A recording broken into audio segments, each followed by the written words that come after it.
to control the senses, not artificially, by sitting like this while the mind is roaring somewhere else, but practically.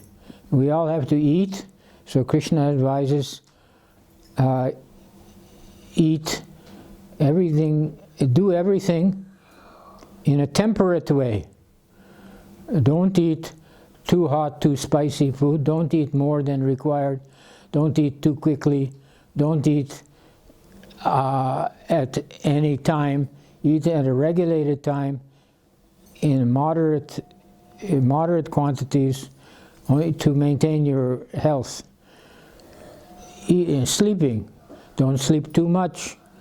Don't sleep any time at night, and after eating, after lunch, you can take a nap. Eating, sleeping, work. Don't work.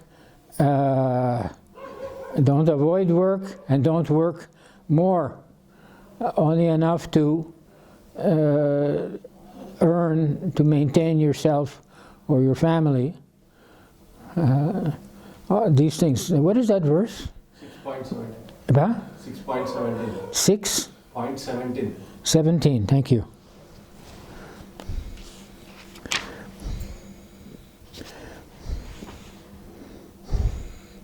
Oh yes, I had it marked. Yuktahar viharasya yukta chestasya karmasu yukta swapnava bodhasya yogo bhavati dukkha. He who is temperate in his habits of eating, sleeping, working, and recreation can mitigate all material pains by practicing the yoga system. So this is the yoga system. He's not saying sit like a statue and with your eyes crossed looking at your nose. He's saying you do your duty, but all these bodily necessities, you perform them in a regulated way. This is very important. Everyone has to follow. Even the sannyasis, this is the problem. Some we have seen some take sannyas, and then innocent people, they think, oh, he's a great person, so let me offer him sweet rice and pakoras and kachoris and unlimited, because he's a great person, he needs great food, so let me offer him. And he thinks, oh, all these people, they're coming to me, I should not disappoint them, and let me have, I will take just one or two kachoris, samosas, but it's too much, cannot digest. Then his senses become agitated, and he's no longer sannyas. Sannyasi cannot. So he has to control his senses, especially his mind. But we've seen many instances where this doesn't happen, and they fall down, or they may never had actually come up to the standard of sannyas. Prabhupada gave sannyas. He explained, actually, he said that you're actually not qualified, but the world is in a very bad situation. It's an emergency. So just like in the military, you're in what branch of the army? From EME, Electronics and Mechanical Engineering. Huh? Electronics and Mechanical Engineering. Electronics and mechanical. What and mechanical engineering? But I am looking after in the electronics networking part. My trade is. I can't hear. Anyway, mechanical engineering. Okay. My core is electronics and mechanical engineering, but my branch is electronics. Electronics. Electronics. Okay. But in the, what is it, the infantry, or what do you call the actual field soldiers? What is that branch? That is called infantry. Infantry. In the infantry, there has, in actual military action, there has to be some commander. So you have an officer, and the other are enlisted men, jawans or corporals or privates. So what happens if the commander is killed? Then what do? They say, oh, come on, let's go home. No. They need a commander. So Prabhupada said, this is an emergency situation. So just like in war, if the commander is killed, then every 5 men, one is selected, you be commander. It's called battlefield commission. On the battlefield, I don't know in the Indian Army, but in Second World War, British Army, this was the system. That if the commander is killed, they had standing orders that one will be selected and he will be the commander. He's just a private or a jawan, but he becomes commander. On the battlefield itself, he is made commander. That's called battlefield commission. So Prabhupada says the world is in an emergency situation, so you're not actually a commander, you're not qualified, you're just a jawan, but I'm making you sannyas, because you have, sannyas has the authority. So this is, but unfortunately, many of these appointed sannyasis, they became illusioned, because as I say, I saw last night a sannyasi, people will bring him piles of fruit and money and the flowers, piles there.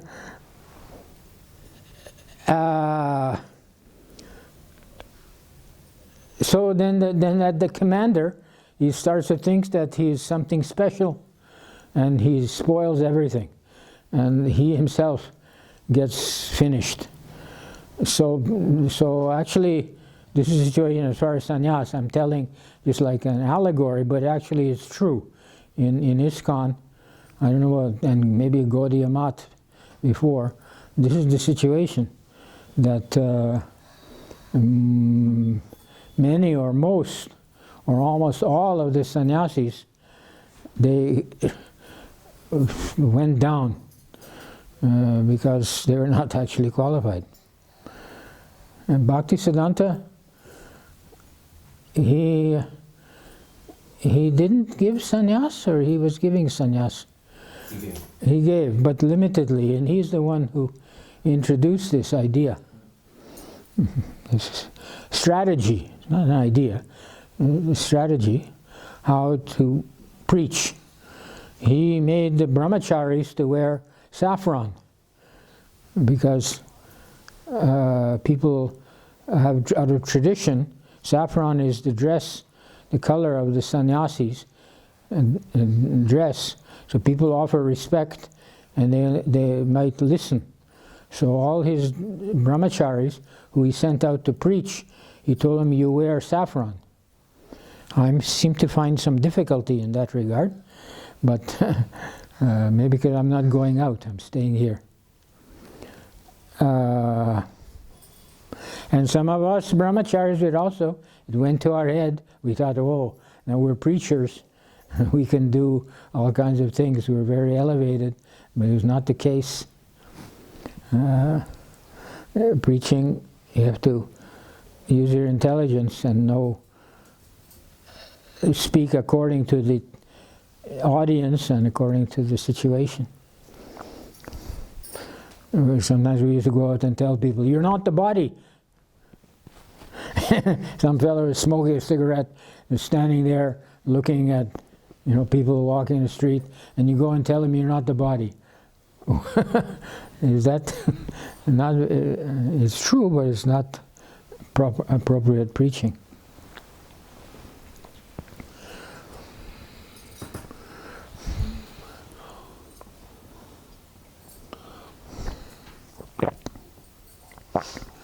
So discretion is required. It's very important quality. All of you, you know something. You have to spread it. You have to tell especially your children, your neighbors, your work colleagues. You have to preach to them, but you have to use discretion. Not just tell them not to body. No. Explain. Oh, my dear work colleague, you are eating so many samosas. It's not good. And you are taking so many vitamins and tablets. It's not good. You should know why.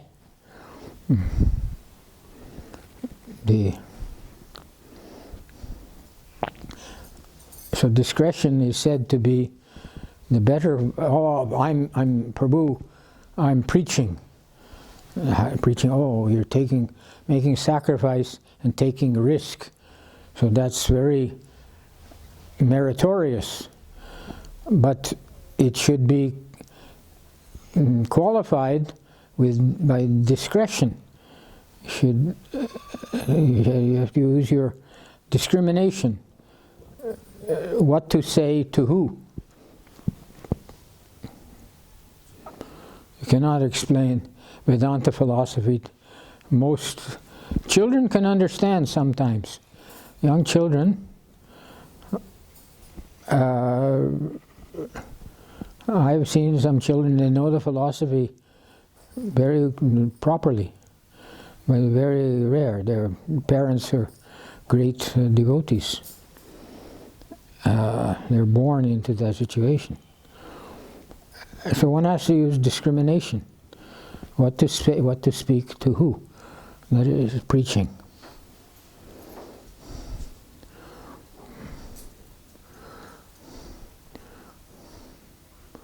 They used to distribute books in the airports in the United States, big airports. They would dress in different dress. I don't know, actually. Sometimes they would dress in dhoti or sari, sometimes in what we call karmi dress, ordinary dress. They would stop people and tell them something and make them take a book. But many books were found in the dustbin. You see? That's offensive, not good. It's not all their fault. There were certain temple authorities who were telling them to do this. Okay. This is some little bit of history of ISKCON. There was competition and prizes. You distributed so many books, you have a free trip to Gaur Purnima festival in Mayapur from the United States to Calcutta. The airfare is a lot of money, isn't it? They would give awards like that. And other things maybe.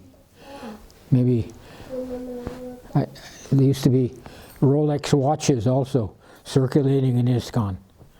A Rolex watch, genuine, cost hundreds of dollars. How do you know about Rolex watches? You have one? Oh. Is it a real Rolex? There's many imitations. You have it here? I don't know.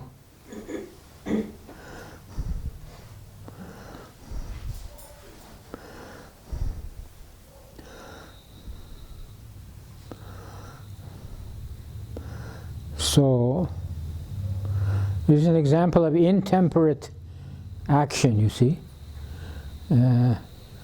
Yes, Krishna is saying he was temperate in the matter of eating, sleeping, work, and recreation. So for a devotee, distributing books is work. But if his commander is telling him, you talk anything, you get him to take the book. That's not temperance. So the commander is himself not Krishna conscious. That's not very good.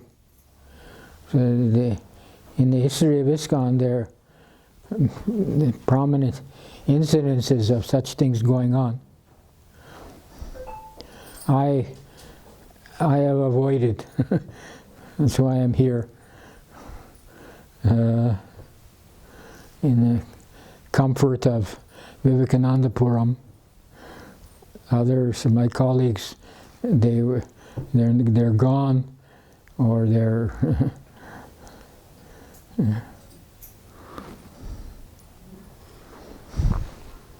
So, is there any questions or comments? We didn't do kirtan. Hare Krishna, Krishna Krishna, Hare Hare, Ram Ram, Hare Hare. Hare Krishna.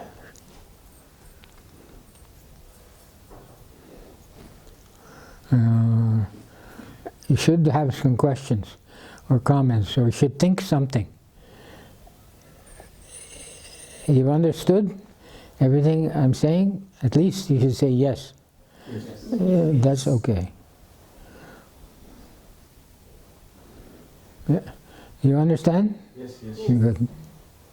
It's important to you. Oh, I'm just a housewife. No, but you're like a commander. You're the commander in the kitchen, and they say the army runs on the stomach. The infantry, the soldiers in the field, they can only be in the field. They have field rations. The army has a whole department. They have experts, biochemists, doctors, deciding what the soldiers should carry to eat. They have ladus and different things. So the army marches on its stomach. So you are like the commander of your family, being in the kitchen. Very important. You should know some chemistry. I mean, I don't know. I think some ladies, they're so expert cooking that they must understand, about the properties of, like a potato is all starch, it's carbohydrate, while a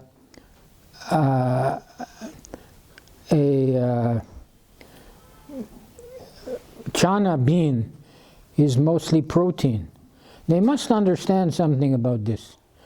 You must have idea about protein, the different qualities. Some proteins, they stick together and make like a gel in the pot. You cook it. Other things you cook, it remains liquid. Anyway.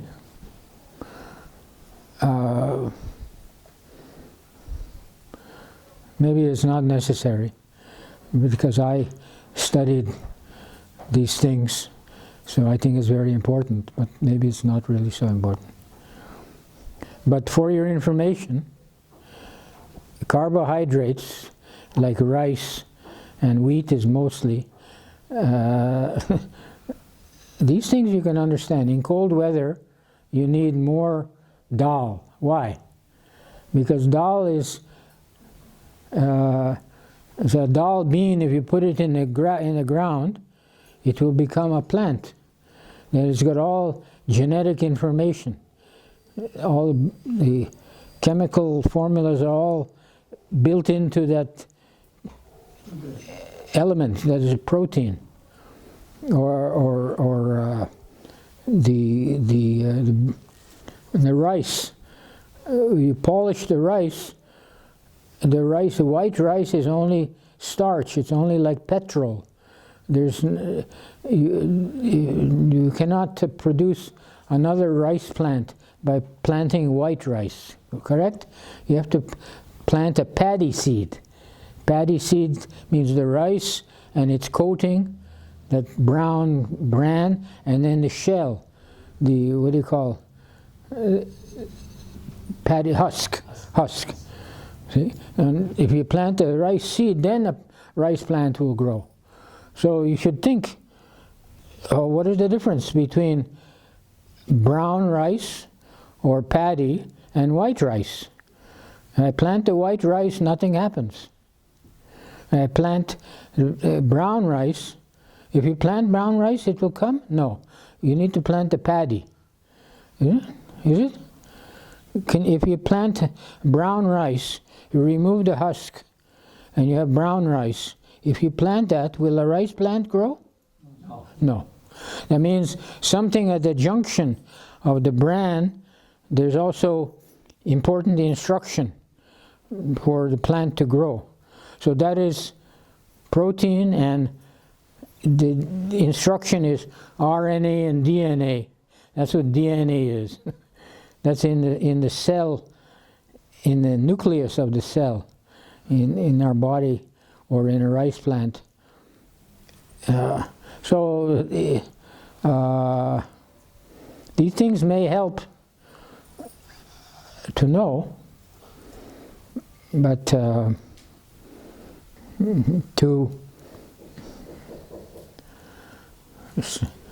talking too much about these things. What was that knocking? Anyway, the point is that what work you do, even if you think I'm just, people sometimes they hear, oh, I'm just a housewife. No, a housewife has such an important position by her being in charge of the food department. You know, she should know, and she knows by tradition or something. Maybe intuitively, Mataji, so I hear you use the word protein sometimes, but I don't know how much you know. But I speak about it often. Protein and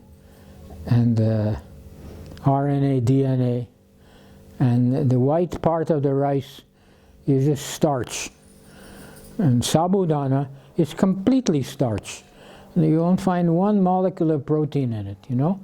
Sabudana is just like paper gum. It's fuel, but it has no, it doesn't contribute anything to, say, repair. In the body, cells are dying and they have to be removed, or things are getting damaged, they have to be repaired. For that, protein and RNA, DNA are required.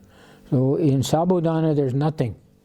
You cannot, if you're sick for energy, all right, you can eat sabudana, but not for repairing the body. Then you need milk and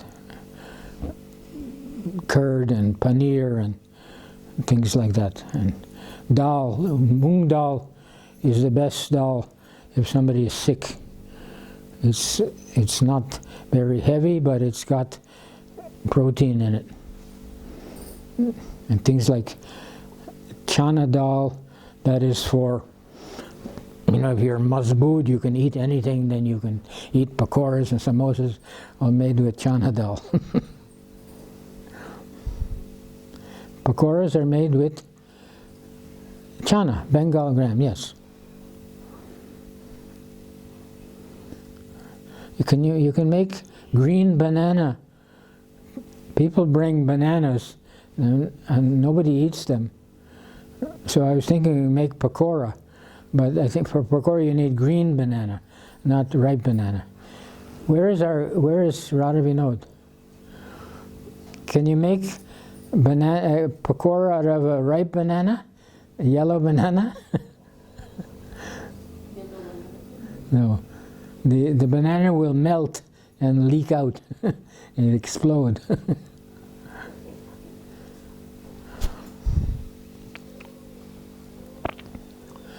So,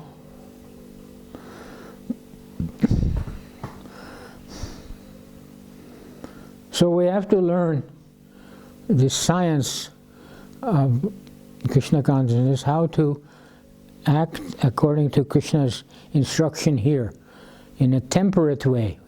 What is the meaning of temperate or regulated? Everything is to be regulated. Eating, sleeping, work, and recreation. These are to be regulated. Not any time, eat any time. When you're young, maybe the body, if you're healthy, the body can tolerate. But in older, such intemperate practices are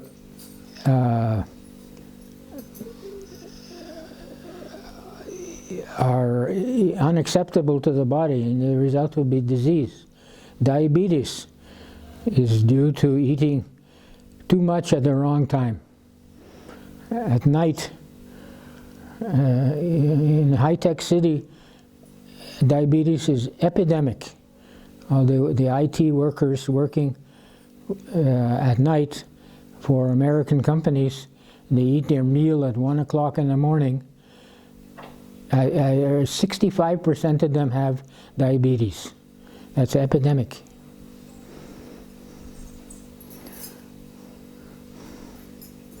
So the doctors don't advise, don't eat at night.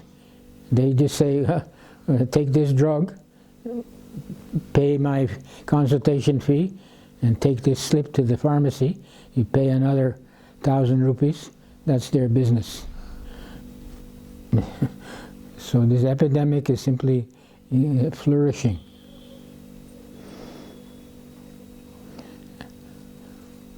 But if I tell them don't eat, they don't listen to me.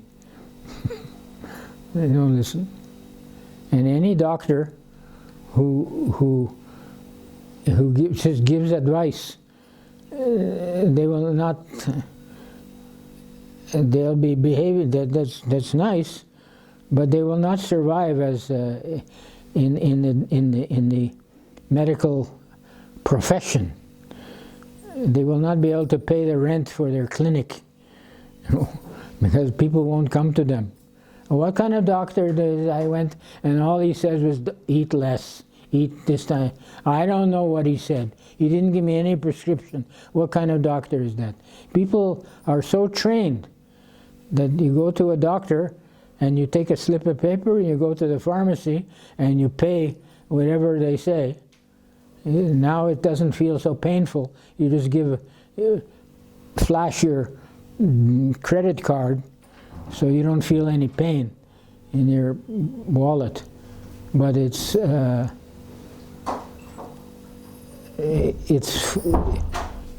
high-tech foolishness, high-tech ignorance. People are simply misled and they're sick.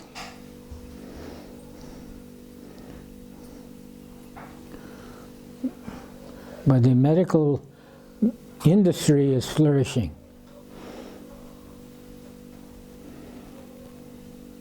It used to be called profession. Now they even don't call it a profession. They still call it a profession. People who are a little bit critical, they call it the medical industry.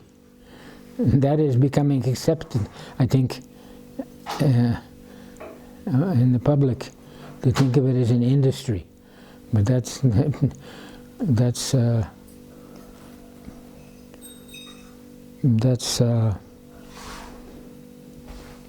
deep ignorance.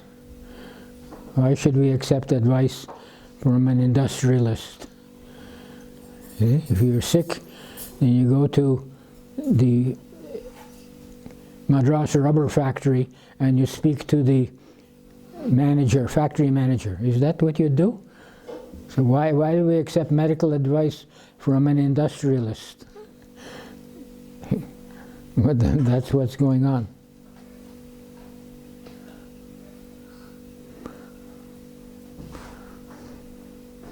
And like other industries, they accept bribes, subsidies, and corruption, so they will